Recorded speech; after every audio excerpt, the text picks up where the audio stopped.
Beredar rekaman di media sosial memperlihatkan dua tank Ukraina menjadi sasaran serangan drone Rusia. Rekamannya beredar di Telegram pada Sabtu 14 Desember 2024. Dalam keterangan unggahan disebutkan tank Challenger yang menjadi sasaran hangat.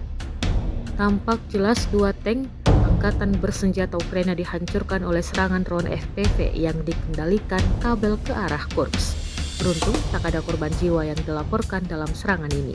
Meski kedua tank Ukraina mengalami kerusakan yang disebut cukup parah. Rekamannya pun kini telah menuai berbagai komentar dari warganet.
Download Tribun X sekarang, menghadirkan lokal menjadi Indonesia.